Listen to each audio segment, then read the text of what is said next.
네, 오늘 정치맛수다는 김성훈 변호사, 황희진 선임기자, 배종호 교수님 함께 하겠습니다. 어서 오십시오. 안녕하세요. 안녕하세요. 오늘 할 얘기는 정말 많은데 시간이 부족하네요. 빨리 하고 넘어가겠습니다. 자, 이제 결국에는 대법원은 표현의 자유를 가장 높이 봤다. 이렇게 해석을 할 수 있을까요? 네, 그렇습니다. 한마디로 하면 필요 최소한에 대한 이야기를 한 것이고요. 선고 과정에서 표현의 자유와 관련돼서 사법적 개입이라든지 형사적인 책임은 필요 최소한에 그쳐야 한다는 걸 전제로 해서 그렇게 해서 봤을 때 이번에 선거 토론이라는 과정에서 나타난 발언에 있어가지고 이러한 발언의 내용들을 형사적인 처벌로 할 만한 것은 아니다. 그러므로 이 허위사실 공표죄에 대한 법리를 2심이 오해했기 때문에 파기를 하고 환송을 한 그런 내용이 판단이 되었습니다. 자, 오늘 이 대법원 판결에 따라서 파장이 정치적으로건 여러 군데가 있을 텐데 법적 용어에 대한 부분을 좀 보면요. 이제 앞으로 공직선거법상 허위사실 공표 해석의 기준이 좀 영향을 받겠어요? 네, 그렇습니다. 법리 오해라는 판단을 썼습니다. 한마디로 2심이 사실관계에 대한 판단을 잘못한 것뿐만 아니라 허위사실 공표죄라는 것이 어떤 죄인지에 대한 법리 자체를 오해했다는 것이죠. 그리고 전원합의체 판결을 통해서 이거에 대한 법리는 기본적으로 선거 활동에 있어서의 표현에 있어서 표현의 자유에 있어서 최소한 보장을 하고 정말 사법이 개입을 해서 해야 할 만한 적극적이고 의도적인 허위사실 공표에 대해서 처벌하기 위한 목적으로 지어진 것이지 그렇지 않고 이런 것들을 발언마다 판단을 해가지고 기소를 하고 사법적 판단을 받는 것은 오히려 민주주의 그리고 공정적인 선거, 표현의 자유, 선거 활동의 자유의 본질적인 헌법적 가치에 반한다라는 법리적 기준을 확립하신 것이고요. 거기에 따라서 앞으로의 이제 이런 동질한 여러 가지 내용들에 관해 가지고 이 기준에 따라 가지고 의견들이 정리가 되고 판단될 가능성이 높습니다. 혹시 앞으로 TV 토론 같은 데서 이게 악용될 소지도 있지 않을까 싶기도 해요. 그럴 수도 있을 거라고 보입니다. 다만 이제 대법원에서 이제 주목한 부분은 TV 토론이라는 것이 생방송으로 이제 막 진행되는 부분도 있고요. 무엇보다도 이 표현의 자유, 선거운동 과정에서의 표현의 자유라는 거는 A라는 주장을 하면 거기에 반대되는 B라는 주장을 다른 사람들이 할 수 있고 또 C라는 검증이 가능하다는 것을 전제로 한다는 것입니다. 설령 어떤 발언을 하더라도 그 발언에 대한 공정 검증과 반론의 기회들이 주어져 있다면은 그 과정으로 하는 것이 바람직하지 어떤 발언 자체를 가지고 사법적으로 판단한다면 결과적으로는 힘을 이것을 선택적으로 기소를 할 수 있는 검찰과 이것을 판단하는 법원이 가지게 되는 거기 때문에 오히려 이 자유선거제도의 본질에 맞지 않는다라는 의견을 밝힌 것이죠. 네. 네. 자, 이제 법적 절차를 보면요. 어쨌든 파기환송이란 말이에요. 다시 수원고법으로 돌아가서 하게 되는데 사실 이 선고를 따라야 되는 거죠. 그렇습니다. 구속력이 있고요. 무엇보다도 법리 오해를 받기 때문에 기본적인 현실적인 법리를 봤을 때 무죄 취지로 파기환송을 했기 때문에 거의 그대로 무죄가 나올 걸 가능성이 매우 높습니다. 네. 자, 오늘 판결에 대해서 정치적인 파장도 짚어봐야겠습니다. 자, 이제 대선 주자 이낙연, 이재명 이 양강 구도에서 격차가 계속 지지도 격차가 줄고 있었는데 이재명 지사에 대한 지지도가 더 올라갈 수도 있겠어요? 이재명 지사가 거의 절체절명의 위기에서 정치적 생명이 날아갈 뻔하다가 살아났죠. 이런 극적 효과가 있기 때문에 아무래도 이재명 지사로서는 지지율이 더 올라갈 계기, 이낙연 선두주자, 막강한 선두주자를 따라잡을 큰 계기를 만들었고, 네. 대권 가도에 나설 수 있죠. 족쇄가 풀린 거죠. 사실상 이제 무죄 판결을 난 거나 마찬가지니까.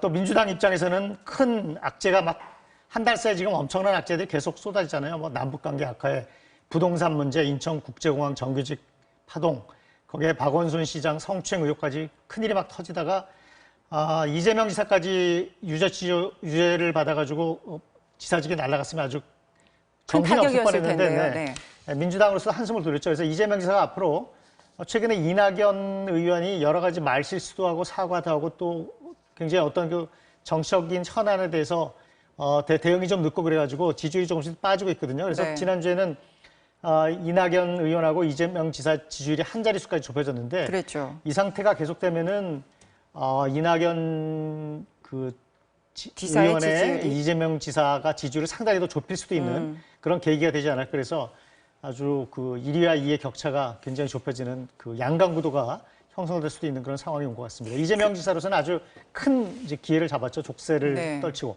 교수님 보시기에는 지금 이 민주당이 부담을 던 부분, 내년 재보궐까지 큰 영향이 있을 거라고 보십니까? 상당히 중요한 영향이 있죠.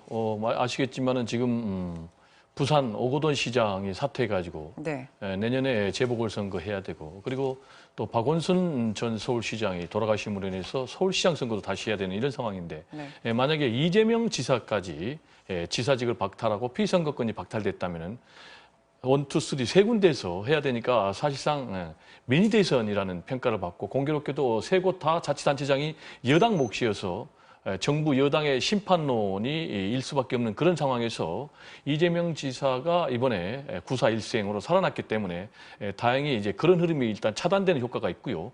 그리고 이제 당장 민주당의 대선 주자들 후보 경선에도 큰 영향을 미칠 수가 있어요. 네. 첫 번째로는 과연 이낙연 지사의 독주 체제가 그대로 유지될 것인지 아니면은 이재명 지사의 지지율이 현재 8.8%포인트가 좁혀졌는데 더 좁혀질 가능성이 있는지, 그래서 원탑의 그런 흐름이 투톱 시스템으로 바뀔 것인지 네. 라는 문제가 하나 있고, 여기서 더 나아가서 이낙연 지사의 독주 체제가 흔들릴 경우에 네. 다시 또 다른 대안론이 나올 수가 있는 거예요. 그게 뭐냐면은 이낙연 전 지사, 전 총리 그리고 현 의원 같은 경우는 친문 적자는 아니거든요. 그렇게 되면은 이제 다시 친문 후보론이 부상할 수가 있는 그런 상황이에요. 그래서 박원순 전 서울시장이 돌아가심으로 인해서 굉장히 대선 구도가 단순해지면서도 네. 오히려 복잡해지는. 그래서 만약에 친문 후보론의 필요성이 대안이 강력하게 대두될 경우에는 유시민 이사장 본인은 강력하게 정치를 하지 않겠다라고 얘기하겠지만은 다시 소환될 가능성이 있고, 그 다음에 더 나아가서 현재 지금 통합당 같은 경우 김정인 비대위원장 같은 경우는 이낙연 의원이 지금 후보에 한 사람밖에 없다라고 네. 얘기를 하고 있는데, 만약에 이재명 지사가 상승하면서 여권의 후보가 바뀔 가능성이 있다면은 통합당도 대선 그림을 다시 그려야 되는 그런 상황까지도 우리가 예상할 수 있겠습니다. 네. 뭐 여러 가지가 거론이 되고 있는데 그 박원순 전 시장 관련해서는 오전에 이런 내용이 나왔어요. 여가부에서 용어에 대해서 좀 명확히 할 필요가 있다. 그래서 지금까지 피해 호소인 그리고 뭐 피해자 뭐 이렇게 여러 가지 표현이 쓰여지고 있었는데 여가부에서는 피해자가 맞다. 네. 이런 이야기를 했어요. 네, 피해 호소인이라는 건 법률적인 근거는 전혀 없는 용어이고요. 피해자라는 표현은 있습니다. 뭐 여러 가지 법률들이 있지만 가장 대표적인 법률 중에 하나가 성폭력 예방 및 피해자 보호에 관한 법률이라는 것이 있습니다. 거기서는 이 성폭력 신고와 처리 절차와 관련돼 가지고 피해자를 어떻게 지원하고 보호해야 하는지를 상세하게 규정이 되어 있고요. 일반적으로 어떤 형사사건이 고소가 된 다음에 최종적인 유죄 확정 판결을 받기까지는 짧으면 3년, 좀 길면 5년 이상이 걸립니다. 그 5년 이상의 기간 동안 피해자를 피해 호소인으로 부른다는 것은 사실은 말이 안 되는 거고요. 무죄 추정의 원칙에 따라서 사법적 판단에 대해서 여지를 두더라도 네. 기본적으로 용기를 내서 어렵게 피해를 호소한 사람들에 대해서는 피해자로서 보호하고 피해자로서 지원하고 하는 것이 법률적으로 맞다는 것이 특별한 어떤 정치적인 논쟁의 여지가 없는 법률적인 입장이라고 저는 생각합니다. 네. 또 여론은 그 이 대표가 직접 사과를 한 부분, 이해찬 네. 대표가 사과를 한 부분에 대해서도 여론에 떠밀려서 하는 그런 모습이다 하고 굉장히 못마땅한 입장이거든요. 그리고 지지율도 굉장히 떨어지고 있고. 특히 오늘 그 TBS가 리얼미터에 의뢰해서 한 조사를 보면 네. 대통령의 국정수행 지지율도 상당히 지금 내려가고 있고 특히 민주당과 통합당의 지지율이 오차범위 안으로 들어왔어요. 다 30%대에. 이게 뭐 여러 가지 원인이 있겠지만 일단 남북관계 악화가 있었고 특히 가장 큰 게 부동산 사태죠. 지금 그렇죠. 부동산 대책 때문에. 부동산 대책들에 대한 국민들의 그 큰 불만이 있었고 거기에 특히 젊은 층에서는 인천국제공항 정규직 전환 과정에서 둘러싼 그런 논란, 그리고 이번에 박원순 전 서울시장의 그 성추행 논란, 의혹 이런 게 터지면서 특히 30대 그리고 여성 지지율이 많이 빠졌습니다. 그래서 네. 굉장히 민주당으로서는 지금 굉장히 위험한 상황이에요. 이게 총선에서 압승을 해서 역사적인 승리를 거둔 지 석 달 만에 지지율이 예. 저렇게 빠지면서 대형 악재들이 잇따라 터지니까 통합당에서는 야 이게 총선 전에 터졌으면 어쩔 뻔했냐 그러고 지금 땅을 치고 있는데 민주당이 뭐 운이 좋은 건지 어쩐 건지 모르겠습니다만 굉장히 지금 위험 신호가 온 거죠. 그래서 물론 민주당으로서는 총선에서 이겨서 의석이 절대다수 의석을 갖고 있기 때문에 대처하는데 네. 물론 의원에서 여유는 있지만 저 정도면 굉장히 지금 내년 보궐선거 대선을 앞두고 빨간 신호등이 정권에 켜진 거예요. 그래서 민주당으로서도 지금 상당히 그 내부 안에서 이거 이대로 있으면 안 된다는 얘기도 많고 우리가 특히 박원순 전 서울시장 성추행 의혹 사건 관련해서 대응하는데 너무 민심을 못 읽고 내부의 논리에 갇혀서 사실 민주당 안에 몇십 년 동안 박원순 전 서울시장과 같이 시민운동, 여성운동, 정치 해온 분들이 굉장히 많잖아요. 그 세대에. 네. 이해찬 대표가 민주화운동을 같이 한 친구라는 얘기가 직접 했는데 사실은 국민들이 지금 이해찬 대표나 다른 분들한테 뭐 민주당 분들의 그런 정선이 이해가 가요. 그럼 갑자기 이렇게 돌아가셨으니까 황망하고 고인이 저렇게 목숨을 버렸는데 이렇게 매정하게 할 수 없죠. 그래서 뭐 그 심정은 이해가 가지만 그렇지만 조금 민심을 못 그렇죠. 읽었다. 국민들이 네. 보는 거는 이해찬 대표와 박원순 전 서울시장, 박원순 전 서울시장의 친구 이해찬 대표의 말을 기다리는 게 아니죠. 그렇죠. 공인으로서의 이해찬 민주당 집권여당 대표의 메시지를 기다리고 있는데 그런 네. 메시지 처리에서 여러 가지 뭐 기자한테 화를 낸다거나 또 대리 사과시킨다거나 이런 네. 것들이 굉장히 여러 가지 악재가 그냥 국민들을 한 화나게 번에. 한 거죠. 근데 민주당이 아마 너무 정신이 없어서 그런 거를 판단하고 파악할 겨를이 없었는데 뭐 그것까지 이제 여론은 뭐 양해를 해주는 건 아니니까요. 그렇죠. 여론이 네. 우리가 당신들 그런 사정까지 다 봐주고 네. 싶지 않다는 그런 싸늘한 마음이 있습니다. 교수님 반대로 그럼 통합당으로서는 김종인 비상대책위가 더 힘을 받을 수 있는 상황이에요. 그렇죠. 일단 김종인 비대위원장 입장에서 힘을 받을 수밖에 없는 상황이죠. 지금 이제 여당의 계속된 악재, 남북 문제에서 부동산 문제, 그리고 또 박원순 전 서울시장 문제까지 터지면서 지금 실제로 네. 지지율이 급락하는 이런 상황. 그러다 보니까 통합당이 창당한 이래 처음으로 한 자리 숫자로 격차가 좁혀드는 이런 상황. 물론 근데 중요한 것은 이게 자신들의 어떤 노력에 의한 것이 아니고 반사 이익에 의한 것이라는 문제가 있고요. 그리고 지금 현재 통합당에서 마땅한 후보가 없다는 것도 큰 숙제예요. 네. 그리고 지금 통합당이 국회 원구성 협상과 관련해서 보여준 태도라든지 이런 부분과 관련해서는 과연 20대 국회가 달라진 게 뭐 있느냐. 계속해서 문제 제기를 받고 있는 이런 상황. 그리고 이제 본인이 진취적인 정당을 얘기를 했지만 과연 진취적인 정당으로서의 보여주는 정책적인 모습들이 있느냐라는 부분에 대해서 이제 구체적인 대답을 내놔야 되고요. 지금 현재 앞으로 대선이 많은 기간이 남았고 네. 내년 4월 재보선이 아직도 뭐 한 9개월 정도 남은 그런 상황이기 때문에 오히려 이런 부분이 민주당의 장기적으로는 오히려 예방주사가 될 수 있다. 그게 무슨 얘기냐면은 역대급 최고의 압승을 걷는 그런 21대 총선 결과에 의해서 취해가지고 상당히 방만한 운영을 해오지 않았는가라는 그런 질타와 관련해서 본인들이 스스로 성찰하고 돌아보고 반성하고 새로운 미래를 준비하면은 또 앞으로 선거가 어떻게 전개될지는 아무도 알 수가 없는 그런 상황이다. 더 이렇게 얘기를 할 망가지기 수가 전에 있겠습니다. 더 망가지기 전에 예방 접종 차원에서 네. 받아들일 수 있다. 저는 이제 그런 측면도 상당히 있다고 봅니다. 네. 왜냐하면 선거 임박해서 이런 일이 그렇죠. 일이 터지면 뭐 터졌어요. 아이스수가 손을 기회가 쓸 수가 없으니까. 없으니까요. 네네. 네. 자, 그럼 좀 전에 우리가 국회 개원식을 함께 보셨는데요. 네. 국회 개원식이 임기가 시작한 지 48일 만에 드디어 문을 열었습니다. 네. 우여곡절 끝에. 근데 이제 갈 길은 멀어요. 네. 문 열자마자 일이 너무 많습니다. 87년에 네. 민주화 투쟁 이후 87년 헌법 이후 가장 늦게 했다 그러죠. 그래서 뭐 문재인 대통령이 개원식 기다리면서 청와대 그 참모들이 지금 대통령 연설문을 대통령하고 9번이나 고쳤다 뭐 이런 얘기도 있는데 왜요? 왜 9번이나 보셨대요? 시간이 많아서? 상황이 변하니까 연설문을 업데이트해야 되죠.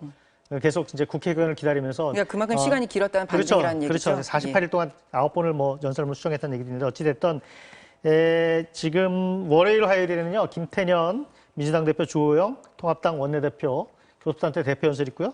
그다음에 수목금은 대정부 질문하고 이제 그 뒤에 계속 뭐 부동산 정책 있죠. 지금 네. 가장 야당이 벼르는 그다음에 박원순 전 서울시장 성추행 의혹 사건 있고 그런 대형 악재들 공수처법도 있고 이런 것들 지금 7월 국회에 지금 일단 현안으로 남아 있고요. 네. 여기에 인사청문회가 있죠. 경찰청장 그다음에 이인영 통일부 장관 후보자 또 박지원 국정원장 후보자 인사청문회들이 있는데 특히 인사청문회장이 그 당사자만을 위한 인사청문회가 아니게 될 가능성이 그렇죠. 높죠. 김창룡 예. 경찰청장 특히 인사청문회 같은 경우에는 지금 그 성추행 사건 고소인 피해자가 고소한 게 지금 어디서 샜느냐.